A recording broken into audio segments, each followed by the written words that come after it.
जय हिंद दोस्तों, मैं हूं लक्ष्य सिंह और आप देख रहे हैं मिस्टर डेविल टीच। आज हम कक्षा 10वीं का सोशल साइंस यानी सामाजिक विज्ञान का मॉडल पेपर हल करेंगे। इसमें 80 प्रश्न दिए गए हैं ऑब्जेक्टिव, जिसमें से आपको 40 ही हल करने हैं।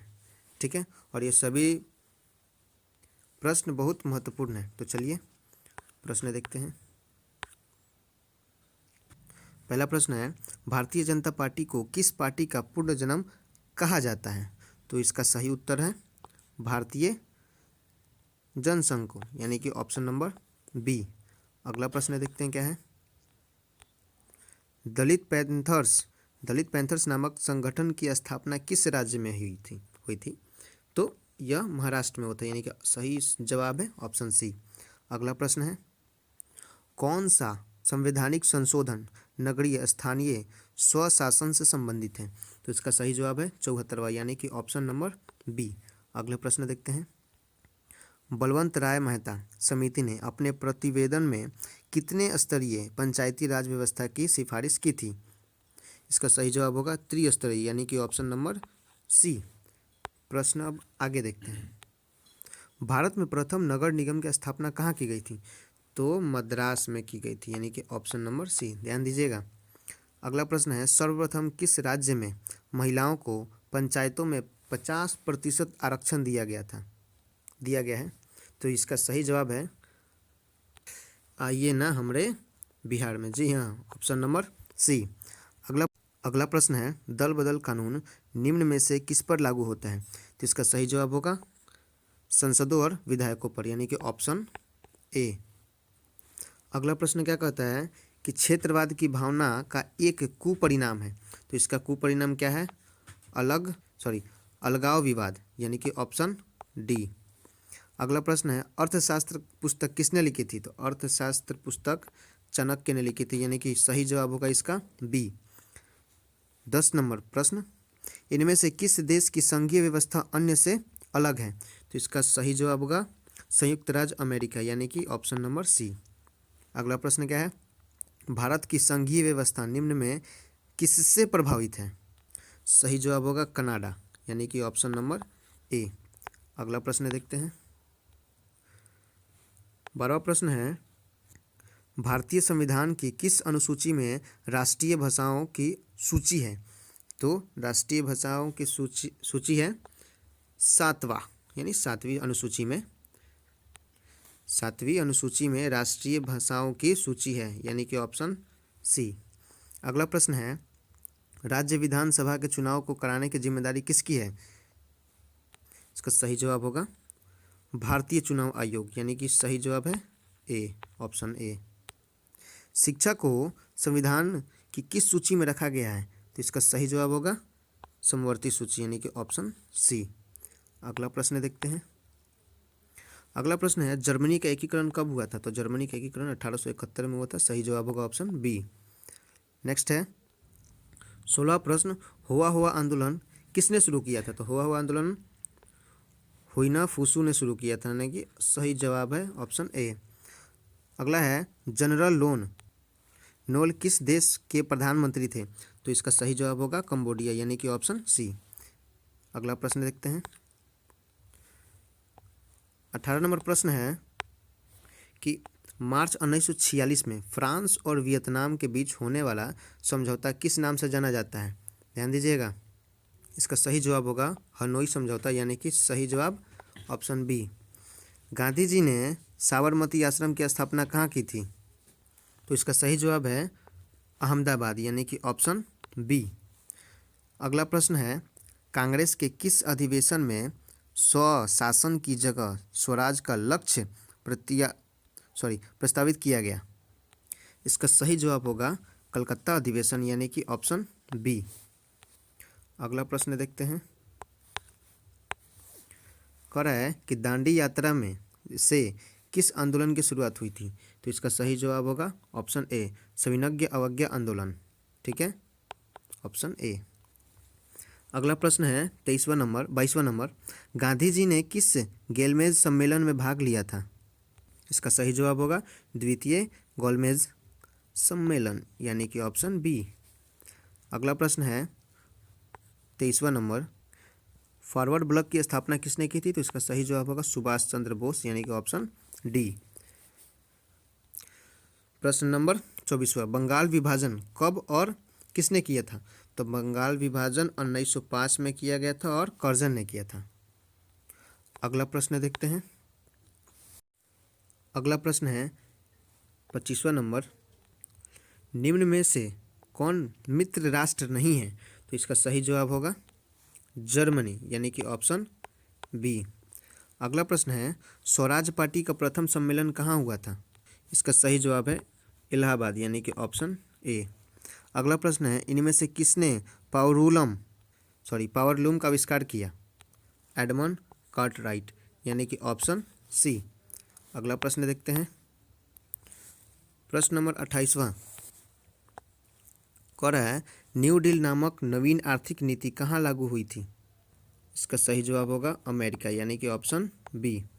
अगला प्रश्न है 1991 में सोवियत संघ के विघटन के उपरांत कौन देश महाशक्ति के रूप में उभरा? तो इसका सही जवाब होगा संयुक्त राज्य अमेरिका, ऑप्शन डी। अगला प्रश्न है कि इनमें से कौन देश दक्षेस का सदस्य नहीं है? इसका सही जवाब होगा बांग्लादेश यानी कि ऑप्शन डी। अगला प्रश्न देखते हैं। अगला प्रश्न है रूसो किस देश का रहने वाला था? तो इसका सही जवाब होगा फ्रांस यानी कि option A.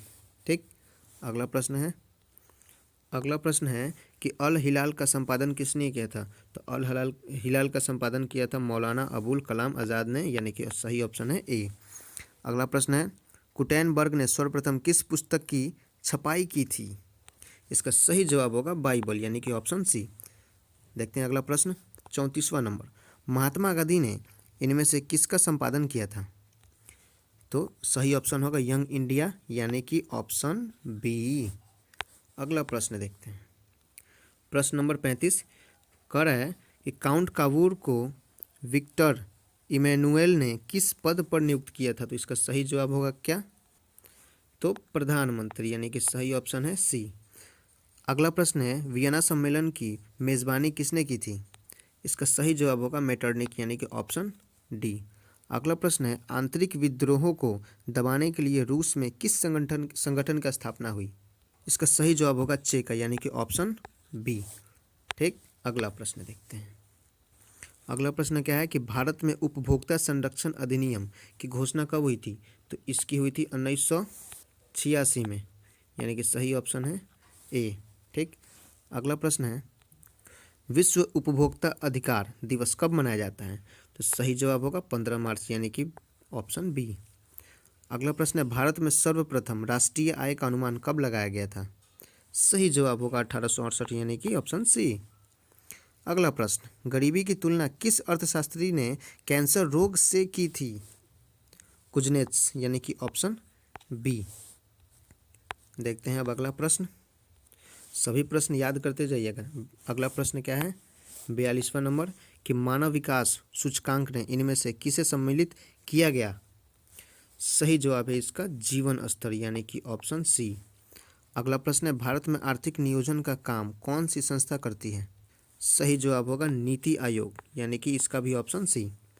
Next question number 44, poetry and on British rule in India नामक किताब किसने लिखी थी? तो दादा भाई नौरोजी ने लिखी थी, दादा भाई नौरोजी यानी कि ऑप्शन बी। अगला प्रश्न देखते हैं। प्रश्न नंबर 45, स्वीडन की मुद्रा क्या है? तो स्वीडन की मुद्रा कोरोना वायरस नहीं, कोरोना। अगला प्रश्न है 46 नंबर, निम्नलिखित में कौन भारत का सर्वोच्च बैंकिंग संस्था है? इसका सही जवाब होगा भारतीय रिजर्व बैंक यानी कि ऑप्शन डी आरबीआई। अगला प्रश्न है मानव के सर्वांगीण विकास एवं सामाजिक आर्थिक विकास के लिए सबसे महत्वपूर्ण तत्व क्या है? तो इसका सही जवाब होगा शिक्षा। जी हाँ, शिक्षा नहीं तो विकास नहीं। अगला प्रश्न, प्रश्न नंबर 48, इनमें से कौन भारतीयों के जीवन निर्वाह का मुख्य साधन है? तो इसका सही जवाब होगा कृषि यानी ऑप्शन सी। अगला प्रश्न है प्राथमिक क्षेत्र में कौन सी आर्थिक क्रिया शामिल है। तो इसका सही जवाब होगा सी, यानी कि विनिर्माण, यानी ऑप्शन सी। अगला प्रश्न है कि सोने के आभूषणों की गुणवत्ता सुनिश्चित करने के लिए किस मानक चिन्ह का प्रयोग किया जाता है? इसका सही जवाब होगा हॉलमार्क। जी हाँ, ऑप्शन नंबर सी। अगला प्रश्न देखते हैं। प्रश्न नंबर 51, इनमें से किस संस्था का गठन 1954 में किया गया था? तो इसका ए नंबर का योजना आयोग का गठन किया गया था 1950 में, ठीक है। उसके बाद राष्ट्रीय विकास परिषद का गठन किया गया था 1952 में, ठीक। और सी का है, इधर ध्यान दीजिएगा, सी का है यानी कि राष्ट्रीय प्रतिदर्श सर्वेक्षण संगठन किया गया था 1950 में। और डी का है केंद्रीय सांख्यिकी संगठन किया गया था 1951 में। तो 1954 का तो नहीं दिया है, अपने हिसाब से देख लीजिएगा। अगले प्रश्न पर बढ़ते हैं, यानी कि 52 नंबर, मौसमी बेरोजगारी पाई जाती है? इसका सही जवाब होगा कृषि क्षेत्र में, यानी कि ऑप्शन बी। अगला प्रश्न क्या है कि पूंजीवादी अर्थव्यवस्था का गुण क्या है? इसमें निजी लाभ, मूल्यतंत्र, साधनों का निजी स्वामित्व, यानी कि इसका सही जवाब होगा ऑप्शन डी, ठीक। अगला प्रश्न पे बढ़ते हैं। अगला प्रश्न है कि तरुण भारत संघ का संबंध किस राज्य से है? तो इसका सही जवाब होगा राजस्थान, यानी कि ऑप्शन ए। अगला प्रश्न देखते हैं कि रूस के सहयोग से किस विद्युत संयंत्र का निर्माण किया गया है? इसका सही जवाब होगा कुडनकुलन परमाणु विद्युत गृह, यानी कि ऑप्शन बी। अगला प्रश्न, प्रश्न नंबर 56, प्रारंभिक जीविका कृषि को इस नाम से भी जाना जाता है? तो किस नाम से जाना जाता है? झूम के नाम से, पामलू के नाम से, दीपा के नाम से, यानी कि इसका सही उत्तर होगा डी, इनमें से सभी। अगला प्रश्न देखते हैं 57, प्रश्न नंबर 57, डेक्कन ओडेसी किस राज्य में चलाई जा रही है? तो इसका सही जवाब होगा महाराष्ट्र, यानी कि ऑप्शन बी। अगला प्रश्न कि भारत में वायु परिवहन का राष्ट्रीयकरण कब किया गया? तो इसका सही जवाब होगा 1953, यानी कि ऑप्शन ए, ठीक। अगला प्रश्न देखते हैं, कह रहा है कि इंदौर बंदरगाह किस राज्य में स्थित है? तो इसका सही जवाब होगा तमिलनाडु, यानी कि ऑप्शन डी। अगला प्रश्न है कि यह है कि बिहार की प्राचीनतम नदी घाटी परियोजना है? तो इसका सही जवाब होगा सोन नदी घाटी परियोजना, यानी कि ऑप्शन ए, ठीक। अगला प्रश्न है नंदा देवी राष्ट्रीय उद्यान कहाँ स्थित है? यह है हमारे उत्तराखंड में, यानी कि ऑप्शन बी, ठीक है। अगला क्या है कि चिपको आंदोलन की शुरुआत किसने की? तो सुंदरलाल बहुगुणा ने की, यानी कि ए नंबर, ऑप्शन ए। अगला है कि बिहार में कितने प्रतिशत भौगोलिक क्षेत्र में वन का फैलाव है? सही उत्तर होगा 7, यानी कि ऑप्शन डी। अगला प्रश्न देखते हैं। अगला प्रश्न है कि इनमें से कौन कार्बनिक खनिज नहीं है? तो इसका सही जवाब होगा प्राकृतिक गैस, यानी कि सी, प्राकृतिक गैस जो है वो कार्बनिक खनिज नहीं है। अगला प्रश्न यानी 65वां नंबर कि सीमेंट उद्योग का कच्चा माल कौन है? तो यह सही जवाब है ए, यानी कि चूना पत्थर। भारत का पहला तेल शोधक कारखाना कहाँ है? तो यह है डिगबोई, ऑप्शन सी, ठीक। अगला प्रश्न 67वां नंबर कि मुंबई हाई किससे प्रसिद्ध है? तो मुंबई हाई जो है खनिज तेल हेतु से प्रसिद्ध है, सही जवाब होगा ऑप्शन सी। अगला प्रश्न है भारत की प्रमुख खाद्यान्न फसल कौन है? तो ये तो आपको पता ही है कि चावल है, यानी कि ऑप्शन बी। तो अगला प्रश्न है कि जूट उत्पादन में कौन देश अग्रणी, यानी सबसे ज़्यादा जूट कहाँ होता है? तो बांग्लादेश में होता है, यानी कि option B. Next question 70 number है कि इन राज्यों में कौन लौह अयस्क के अग्रणी उत्पादक है? यानी कि उड़ीसा जो है वो लौह अयस्क अत्यधिक उत्पाद करता है, यानी कि ऑप्शन ए। नेक्स्ट क्वेश्चन क्या है कि किसे बिहार का रेशम नगर कहा जाता है? बहुत ही प्यारा प्रश्न है। इसका सही जवाब होगा भागलपुर, यानी कि ऑप्शन डी। अगला प्रश्न क्या है कि बिहार की अर्थव्यवस्था में किस क्षेत्र का सर्वाधिक योगदान है? सही जवाब होगा कृषि, ऑप्शन ए। नेक्स्ट 73 नंबर कि बिहार की बड़ी त्रासदियों में से एक है, यानी कि बाढ़। बाढ़ से बहुत क्षति होती है। ठीक, अगला प्रश्न देखते हैं। 74 नंबर क्या कह रहा है, कुशहा तटबंध किस नदी पर है? तो इसका सही जवाब होगा ऑप्शन ए, यानी कि कोसी। अगला प्रश्न है, सतलज नदी पर कौन सा कृत्रिम जलाशय बनाया गया है? इसका सही जवाब होगा गोविंद सागर, यानी कि ऑप्शन डी। अब बढ़ते हैं अगले प्रश्न पे कि आपदा प्रबंधन का प्रमुख घटक कौन है? तो इसमें स्थानीय प्रशासन है, स्वशासन, यानी कि स्थानीय स्वशासन, उसके बाद ये स्वयं सेवी संगठन, गांव मोहल्ले के लोग, यानी कि ऑप्शन डी, इनमें से सभी। अगला प्रश्न है कि सुदूर संवेदी उपग्रह का प्रयोग किस लिए किया जाता है? तो इसका सही जवाब होगा संसाधनों की खोज के लिए, ऑप्शन बी। बढ़ते हैं हम अपने अगले प्रश्न के लिए। तो प्रश्न है कि 26 दिसंबर 2004 को विश्व के किस हिस्से में भयंकर सुनामी आया था? हाँ, तो इसका सही जवाब क्या होगा, हिंद महासागर, ऑप्शन सी। ठीक, नेक्स्ट प्रश्न, भारत की अत्यंत विनाशकारी भूकंप कब आया था? तो विनाशकारी भूकंप 1934 में आया था, यानी कि ऑप्शन ए सही जवाब जो है इसका।